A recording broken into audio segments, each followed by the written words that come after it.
to last year's Final Four, of course. Matt Howard, game winner in Butler's tourney opener on Thursday. He's back, so are the Bulldogs, and they came out firing. Knocking down the big-time jump shot from Matt Howard. He can knock down threes. He play inside and outside. For Pittsburgh, this is Gilbert Brown. He would figure into the ending of this game prominently.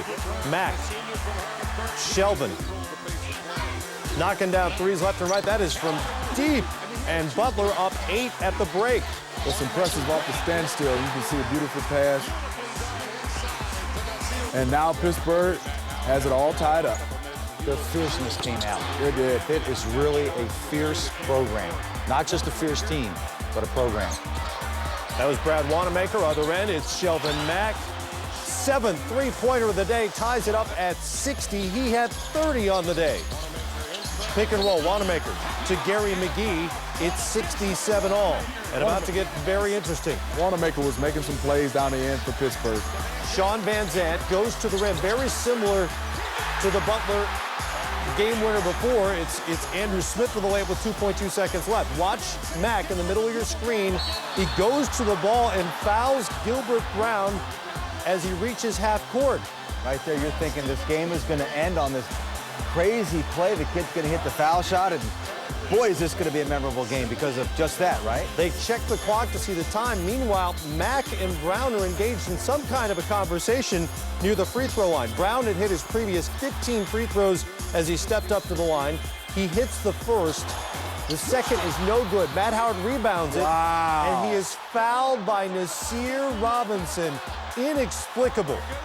With 0.8 left on the clock. Gosh, you just feel hard for the Strange kid. play. You know, he's making an aggressive play. He's just losing sight of the circumstances. There's no reason to jump into a guy who has inside position. Anything that we'll ever find out, but he lost track of the score at that point in time. 70 all. Howard hits the go-ahead free throw, misses the second intentionally, and that's how Butler reaches their 4th Sweet 16 since 2003, 71-70. Mack is off the hook and a hero at the same time with the 30 points as Butler moves on again. Dogs and Panthers coming up here. Kansas State and Wisconsin playing for the right to play the Butler Bulldogs. Keaton Nankivell bleeding from the head early on. And this is what John Lure gets elbowed in the head. He'll go to the bench. Not for the meek, the NCAA. No. Why I don't play in it. Jacob Pullen. Is it with you guys? He had one of those games. Jacob Pullen was stout, that's for sure. Look at him pull the trigger on the three. Mike Bruzewicz with the 3 of his own. This Wisconsin team has been red hot from outside that line. Nankivell, no. John Lure working the boards. You look at Wisconsin, you see all these 6'10", 6'11" guys shooting threes. But John Lure gets down there, gets some rebounds, and converts that play. And look at Jacob Pullen. There's nothing you can do about that play. Kansas State team has been Scott so Skiles there, good. a little, huh? A little Scott Skiles fan. A little Rondo. Rajon Rondo is what else? Yes, football game, you know what I mean? Bring your pads. Going with the Skiles and the Rondo. Did I just date myself? Jordan Taylor did not have a good shooting night. That was a big 3 for him. Wisconsin up by 2. Pullen answers and 1, 59 all. You know, they tried everything stopping him. He can hit threes, but I think this was one of the biggest shots of the night for Wisconsin. Mike Bruzewicz hits this shot, and it was unbelievable. And there we go right here, foul call. Jordan Taylor. Taylor fouls Pullen on the 3-point attempt. Clang. After making the first, misses the second. He would make the third, so Wisconsin up a point. Down 3. Pullen, last second 3 attempt. Taylor blocks the shot. You got to remember, he just committed a foul. Great recovery. Staying aggressive. How many clutch blocks have we seen in this NCAA tournament with the officials making the right no calls? And how about the emotion that Jacob Pullen and Curtis Kelly showed at the end of this game? You know, we see these big, strong, tough kids. That's exactly right. They are kids, Phil. That's exactly right. And when you empty your tank, you should feel like that. Wisconsin is now. And saying, this is what you're supposed to feel like. Excuse me, Coach. Wisconsin is now 21 of 42 from 3-point range through 2 games of this tournament. Pullen finishes with 38 to tie his career high. In the process, became the all-time leading scorer in Kansas State history. But that's where it ends.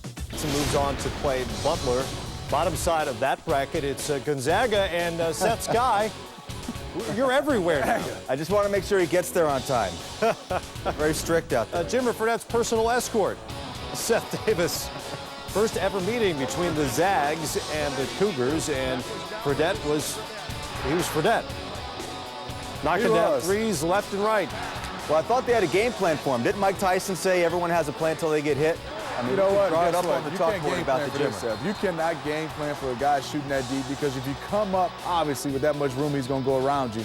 He's just knocking down big-time shots. It's 7 of 12 from three-point range, 11 of 23 overall. I'll tell you what's fascinating. I'm speaking as a basketball fan now. You heard about this. There was a lure to this.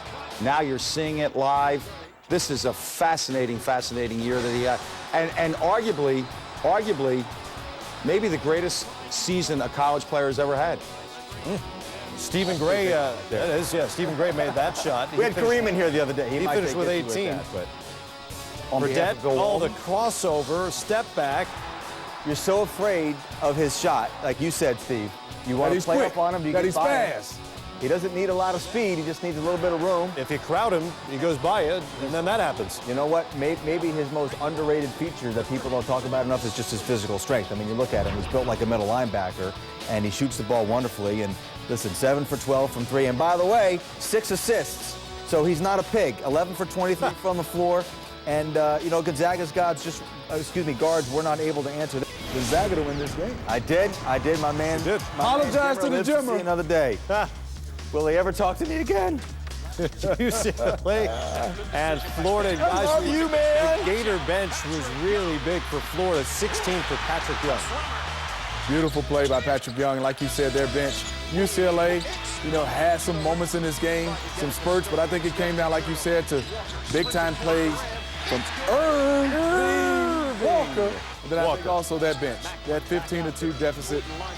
Kenny Boynton misses a 3 here. Watch him come down on that left ankle. He rolls it on Joshua Smith's foot. He would return eventually, but in the meantime, it's the 5'8" Walker who takes over the game. He ran into Joshua Smith. Yes, he did. They'll feel that tomorrow. Don't remember that. He had 21. Joshua Smith bangs inside. Florida up by just a point off the inbounds pass here. It's Walker. Look at him go up and get it, first of all. And look at this shot. Drill the 3. 19 seconds on the shot clock with a minute left.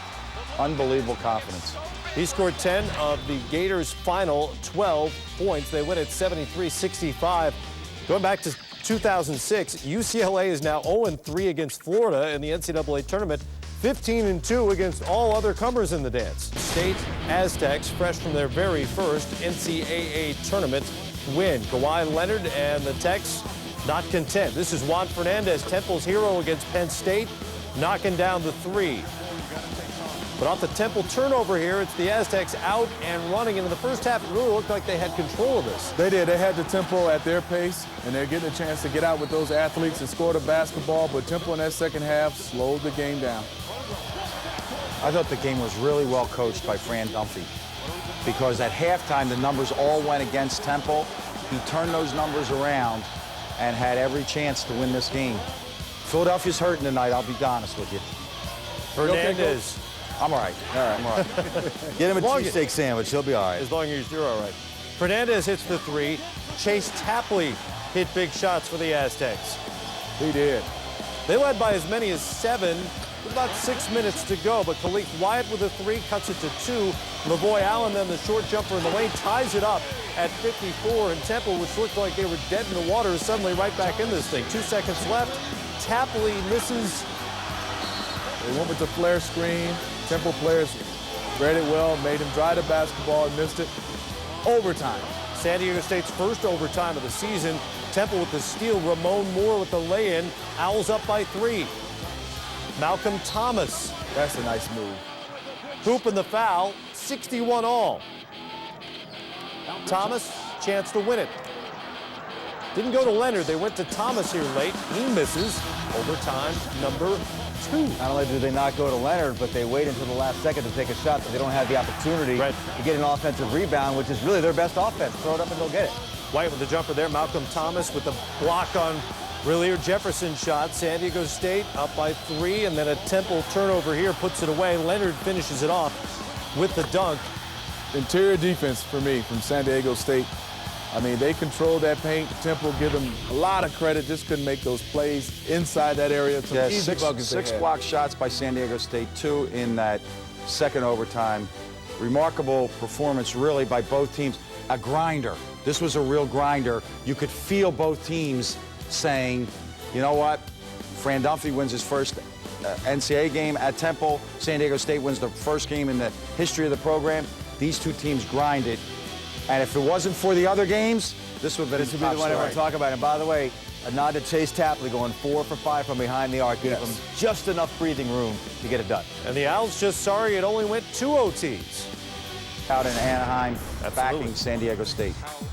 Here we go. Here we go. Cincinnati and the aforementioned UConn Huskies. Kemba Walker, man, has he been on a tear. Big East tournament scoring record last week and picked up where he left off in the NCAA tournament. Well, you get excited watching him play basketball because when he catches the basketball, it's excitement. And Jeremy Lamb, he's long, he's lengthy. You know, this freshman has been playing calm, cool, and collected. The great thing for this tournament that the 2 biggest stars in college basketball, Kemba Walker and Jimmy Fredette, are still around in the Sweet 16. This kid, there's some things, Coach, you don't break down. He is a warrior. By the end of this game, his wrist was hurting him, his legs were hurting him. Look at the contact that he takes on that play.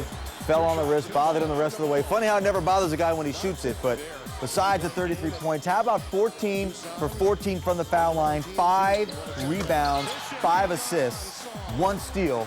That's a good night's work. So he came out for 2 turnovers. That's what's big about him. And I think one thing you look at it again, he played with his teammates. Yes, he took more shots tonight at one stretch, but at the end, he was trying to will his team, driving the basket, ball to the hole. And this play right here was just amazing for me because he was banged up, split the defense, attacked the bigs, and finished with a layup. One of the things for future tournaments to think about is that this was an easier prep for UConn because it was a team that they had played late in their league season. And really, that's the charm in that second day of the weekend. You only have this amount of time, 33 hours, to prepare. That helped UConn tonight. Richmond and Kenneth Faried and the Morehead State Eagles. This guy has been impressive. Yes, his stock has shot high. Out of the sky. Trying to extend his career and chasing Tim Duncan's double record, by the way. Look at the block on Justin Harper. You know, I've been checking this. He has more rebounds than my guys have in pregame warm-ups. You have to get the rebound there, Steve. You don't have to throw it to the next guy and let him shoot it up. Yeah, count makes, it might help, though. Dandreau, the turnaround. Cedric Lindsey drives. He gets the foul on Faried there. Richmond, the Spiders from the A-10 up by 7. Kevin Anderson through the lane for the layup. 9-point lead. Goodman finds Faried there for a dunk. He did get another double-double in this game. Beautiful pass. That's what you like about Richmond. 5 guys that can dribble, pass, and shoot. And shoot like Dan Giroux. And they're like old heads on the park. They are, aren't they? They can do it. Let's get it done. They win it by 17. First Sweet 16 since '88 for the Richmond Spiders. Faried gets his 86th career double-double, finishes his career 1 shy of Tim Duncan's all-time NCAA Division I record. 4th straight year, a 12 seed, moves on to the Sweet 16, but Coach Donnie Tyndall is dealing with having to close up shop for the season. A session yesterday recalling, as ridiculous as it sounds, recalling Bob Huggins' heart attack back in 2002. Hilarious. Yeah, nothing spells comedy like cardiac arrest. Brandon Knight, the shot, basically the same shot that beat Princeton in the opening round game. He had a career-high 30. Speaking of career highs.